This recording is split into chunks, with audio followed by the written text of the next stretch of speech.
Good morning everyone. Well students, हमने अपने last lecture में फिजिक्स का नेक्स्ट चैप्टर स्टार्ट किया था, that is work, power and energy. Okay, तो लास्ट लेक्चर में हमने जो स्टडी किया था वो हमने स्टडी किया था वर्क की डेफिनेशन के बारे में, वर्क डन के बारे में हमने स्टडी किया था, और हमने स्टडी किया था कि कौन से फैक्टर और कौन सी वो एसेंशियल कंडीशन है that is necessary for work done. Okay, तो इसके साथ ही में हमने डिस्कस किए थे दो केसेस, जब डिस्प्लेसमेंट डायरेक्शन ऑफ फोर्स के डायरेक्शन में होता था और जब डिस्प्लेसमेंट होता था फोर्स के अगेंस्ट। ठीक है, तो आज के इस लेक्चर में हम जो डिस्कस करेंगे वो हम डिस्कस करेंगे how much work is done when the body moves at an angle to the direction of force। ठीक है, तो आज हम डिस्कस करेंगे कि कितना वर्क डन होता है जब कोई बॉडी किसी एंगल के थ्रू अपनी पोजीशन से मूव करता है। ठीक है, तो सबसे पहले इस केस में हम कंसीडर करेंगे कि हमारे पास जो बॉडी है वो लाई की हुई है हॉरिजॉन्टल फ्लोर पे। ठीक है, तो जब हम उसको पुल करते हैं बाय फोर्स, ठीक है, विद जो हम फोर्स लगाते हैं वो किसी एंगल से लगाते हैं। ठीक है, जैसे आप यहाँ पे फिगर में देख पा रहे हैं कि जो हमारी फर्स्ट बॉडी है उस पर किसी एक एंगल से फोर्स लगाई जा रही है। ठीक है, वो अपनी पोजीशन से फिर कहाँ पे मूव कर जाती है, सेकंड पोजीशन पे मूव कर जाती है। ठीक है, जो फर्स्ट पोजीशन थी वो हमारी पोजीशन है ए, और जो सेकंड पोजीशन है वो हमारी पोजीशन है बी। ठीक है, तो इस केस में हमने क्या निकालना है, इस केस में हमने अपना वर्क डन निकालना है जब बॉडी मूव की position A to B with a force acting at an angle theta. Okay, तो इसको हम सॉल्व करेंगे। तो सॉल्व करने से पहले हम डिस्कस करेंगे, देखो कि डिस्प्लेसमेंट ऑफ द बॉडी अगर डायरेक्शन में है फोर्स के, तो उसे हम किस रिलेशन से सॉल्व कर पाते हैं।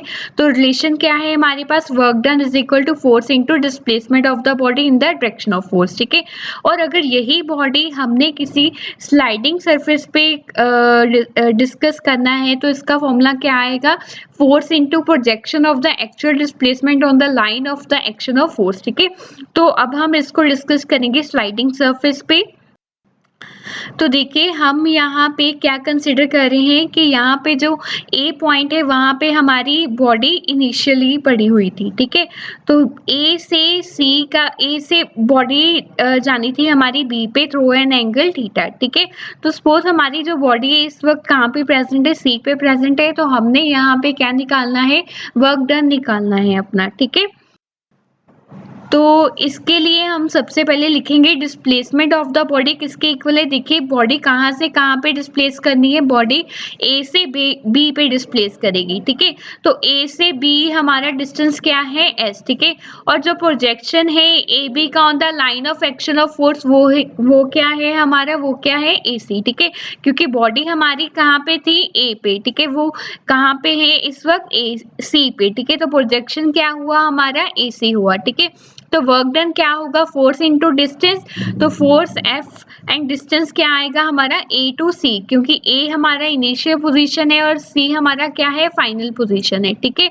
तो अब हम क्या लगाएंगे, राइट एंगल ट्रायंगल का फॉर्मूला लगाएंगे। राइट एंगल ट्रायंगल क्या है हमारे पास, वो है ए सी बी। ठीक है, तो यहाँ से हम cos थीटा की वैल्यू निकालेंगे। cos थीटा क्या होता है हमारा, base by hypotenuse, and base क्या है हमारा ए सी और हाइपोटेन्यूज क्या है हमारा ए बी। ओके, तो यहाँ पे जो हमारा बेस है वो क्या है हमारा ए सी। ठीक है, और जो हमारा हाइपोटेन्यूज है वो क्या है, ए बी। ठीक है, तो यहाँ से ए सी की वैल्यू क्या आ जाएगी, ए बी कॉस थीटा। ठीक है, और ए बी की वैल्यू अगर आप फिगर पे देख पा रहे हैं तो ए बी का वैल्यू क्या है हमारे पास, एस। ठीक है, ए बी क्या है हमारे पास, डिस्टेंस है, and cos theta as it is आ जाएगा साथ में। ठीक है, तो हमारा वर्क डन क्या होता है, फोर्स इंटू डिस्टेंस। ठीक है, तो फोर्स एज इट इज, तो डिस्टेंस क्या था हमारा ए बी, तो ए बी का वैल्यू हमारे पास, डिस्टेंस सॉरी हमारा क्या है, ए सी जो हमने निकाला है, तो ए सी का वैल्यू क्या आया है हमारे पास, एस कॉस थीटा। ठीक है, तो वर्क डन कितना आ जाएगा, force into S cos theta. ठीक है, इट मीन्स जो हमारा वर्क डन है उसको हम क्या लिख सकते हैं,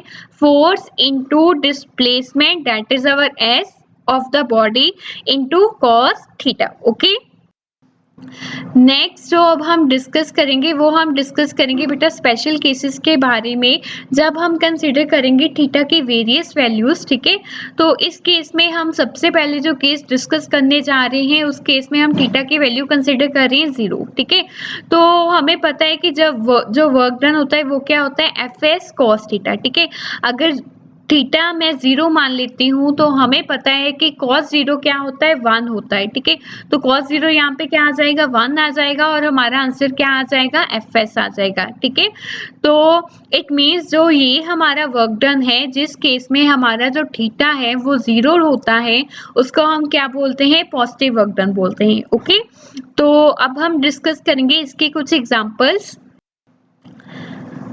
हमारे पास जो इसकी फर्स्ट एग्जांपल है, देखो फ्रीली फॉलिंग बॉडी। ठीक है, जब भी कोई बॉडी फ्रीली फॉल कर रही है, किसी हाइट से नीचे आ रही है, that is the example of positive work done. ठीक है, तो इस केस में हमारा वर्क डन का हमें फॉर्मूला पता है। वर्क डन क्या होता है, force into distance, that is our F into S. ठीक है, तो बॉडी नीचे आ रही है, इस केस में हम बॉडी को कंसीडर करें, इट मीन्स बॉडी का कुछ अपना मास होगा। ठीक है, और वो किसके फोर्स कौन सी लग रही है, उस पर ग्रेविटी फोर्स लग रही है। ठीक है, क्योंकि नीचे की तरफ जो हमें नीचे की तरफ बॉडीज को एक्ट करती है वो कौन सी फोर्स होती है, ग्रेविटेशन फोर्स होती है, जो हम ऑलरेडी डिस्कस कर चुके हैं। ठीक है, और वो किसी सर्टेन हाइट से आ रही है, इसीलिए हम इसका फॉर्मूला क्या लिखेंगे, W is equal to mgh। Okay, second example है बेटा, when a body revolve in a circular path under the influence of the force and on completing one round the displacement become 0, so the work done by force is 0। देखो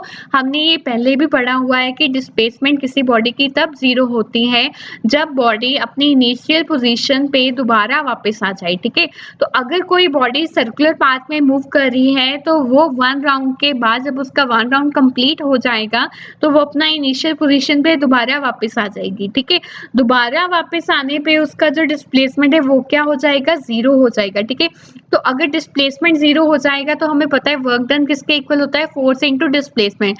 displacement 0 तो work done क्या हो गया, हमारा 0 हो गया। ठीक है, तो work done by force is 0। तो this is an example of positive work done. Okay, next हम जो केस डिस्कस करेंगे वो हम डिस्कस करेंगे, इस केस में हमारा जो थीटा है वो क्या है, 90 डिग्री। ठीक है, तो जो हमने फर्स्ट केस डिस्कस किया उस केस में हमारा थीटा था बेटा 0 डिग्री, तो सेकंड केस में हमारा थीटा क्या है, 90 डिग्री। ठीक है, तो हमें पता है वर्क डन क्या है, F S cos theta. Cos theta की वैल्यू क्या पुट करोगे, कॉस 90 डिग्री, और कॉस 90 डिग्री आपको पता है कि क्या होता है, 0 होता है। ठीक है, तो हमारा वर्क डन क्या आ गया, यहाँ पे 0 आ गया। ठीक है, तो इसको हम बोलते हैं hence the work done is 0। Okay, तो इसकी अब हम एग्जाम्पल डिस्कस करेंगे। ठीक है, तो यहाँ पे मैंने जो एग्जाम्पल मेंशन किया है वो मैंने आपको मेंशन किया है कुली का एग्जाम्पल। ठीक है, when a coolie walks on a horizontal ground while carrying a load on his head, no work done against the force of gravity because the load is normal to direction of force. ठीक है, तो क्या होता है कि जब कुली सिर पे लोड रख के अपने मूव करता है ग्राउंड पे, ठीक है, तो उसके द्वारा वो जो वर्क करता है वो क्या होता है, 0 होता है। ठीक है, क्योंकि उसमें बॉडी का डिस्प्लेसमेंट नहीं होता against the force of a gravity. ठीक है, एंड जो लॉर्ड का एंगल बनता है ग्राउंड के साथ उसका वैल्यू क्या होता है, 90 डिग्री होता है, और हमें पता है कि cos 90 क्या होता है, 0 होता है, और अल्टीमेटली जो हमारा वर्क डन आ जाता है वो क्या आ जाता है, 0 आ जाता है। ओके, देखिए नेक्स्ट हम जो डिस्कस करेंगे वो हम डिस्कस करेंगे what are the conditions for the work done by a force to be 0। ठीक है, वर्क डन 0 होने के लिए क्या कंडीशंस होती हैं हमारे पास। देखिए फर्स्ट कंडीशन है कि इस केस में जो हमारा बॉडी है वो डिस्प्लेसमेंट नहीं करना चाहिए, यानी कि बॉडी फोर्स की डायरेक्शन में या फोर्स के अगेंस्ट मूव नहीं करनी चाहिए, कोई डिस्प्लेसमेंट नहीं होना चाहिए। ठीक है, और जो डिस्प्लेसमेंट हो रहा है वो normal to direction of force होना चाहिए। ठीक है, ताकि देखिए जो अब मैं यहाँ पे एग्जांपल फिर से कुली की कंसीडर करती हूँ। जब जो कुली स्टैंड खड़ा है हॉरिजॉन्टल ग्राउंड पे, ठीक है, हॉरिजॉन्टल ग्राउंड से कुली का वर्टिकल डिस्टेंस कितना है 90 डिग्री। तो ठीक है, यहाँ पे जो उसका थीटा बन रहा है वो क्या बन रहा है 90 डिग्री बन रहा है, जो normal to the direction of force है। ठीक है, तो इस केस में क्या होगा, ये क्या है हमारी condition of the work done bye 0 और हमारा वर्क डन क्या होगा 0 होगा। ओके, नेक्स्ट जो हम डिस्कस करेंगे वो हम डिस्कस करेंगे बेटा अपना थर्ड केस। देखिए फर्स्ट केस में हमने डिस्कस किया when ever theta is 0, second case हमने डिस्कस किया when ever theta is 90 degree. जब थीटा 0 था हमारा वर्क डन क्या था पॉजिटिव, जब थीटा 90 था हमारा वर्क डन क्या था 0। तो जब थीटा 180 है तो हमारा वर्क डन क्या होगा नेगेटिव होगा। कैसे नेगेटिव होगा, देखिए हमारा वर्क डन क्या है एफ एस कॉस थीटा। ठीक है, तो यहाँ पे कॉस थीटा की वैल्यू पुट कीजिए 180, तो cos 180 कितना होता है -1, तो यहाँ पे क्या आ जाएगा माइनस एफ एस आ जाएगा। ठीक है, it means work done is negative. Okay, तो देखिए बेटा वर्क डन जब नेगेटिव होता है, देखिए मैं यहाँ पे एग्जांपल ले रही हूँ फुटबॉल की। ठीक है, जब हम फुटबॉल को किक करते हैं वो मूव करना स्टार्ट हो जाता है। ठीक है, बट आफ्टर सम टाइम जब हम उसको किक करना बंद कर देते हैं तो सर्टेनली क्या होता है कि उसका जो स्पीड होता है वो क्या होना शुरू हो जाता है, स्लो डाउन होना शुरू हो जाता है। ठीक है, और जब उसका पोजिशन स्लो डाउन होना शुरू हो जाता है वो किसकी एग्जाम्पल है, नेगेटिव वर्क डन की। ओके स्टूडेंट्स, तो हमने क्या डिस्कस किया, पॉजिटिव वर्क डन डिस्कस किया, नेगेटिव वर्क डन डिस्कस किया और जीरो वर्क डन डिस्कस किया। ठीक है, तो देखिए अगर हमारा थीटा लेस देन 90 डिग्री है, ठीक है, तो हमारा वर्क डन क्या होगा पॉजिटिव होगा। ठीक है, और अगर हमारा थीटा क्या है 90 डिग्री तो हमारा वर्क डन क्या होगा 0 होगा।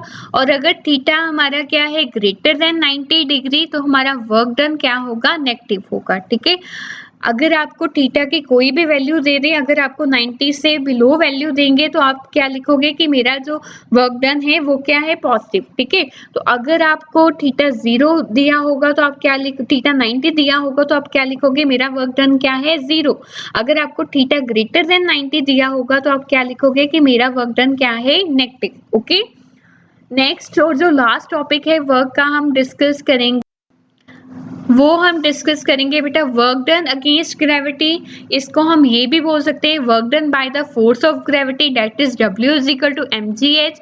और how much work is done in lifting a body against gravity. ठीक है, तो ये आपको किसी भी क्वेश्चन के रूप में पूछा जा सकता है। आपको ये भी पूछ सकते हैं write the expression for work done against the gravity, write derive work done by the force of gravity is equal to W is equal to mgh। और आपसे ये भी पूछ सकते हैं how much work is done in lifting a body against the gravity. Okay, तो इसमें हमने डिस्कस करना है कि जब हम ग्रेविटी के अगेंस्ट वर्क डन करते हैं तो हमारा वर्क डन का वैल्यू कितना आता है। ठीक है, तो यहाँ पे मैंने 2 एग्जांपल्स मेंशन किए। देखिए इन lifting the books from floor, ठीक है, जब हम फ्लोर से बुक्स को उठाते हैं तो वो भी हम क्या करते हैं अगेंस्ट द ग्रेविटी वर्क करते हैं। ठीक है, और जब जो वेट लिफ्टर भी होते हैं जब वो लिफ्ट करते हैं वेट को उठाते हैं, ठीक है, तो भी वो किसके अगेंस्ट वर्क करते हैं, तो भी वो ग्रेविटी के अगेंस्ट वर्क करते हैं। ठीक है, तो इस केस में हम इसका एक्सप्रेशन कैसे डिराइव करेंगे, तो देखिए एक्सप्रेशन डिराइव करने के लिए बेटा हम सपोज करें कि जो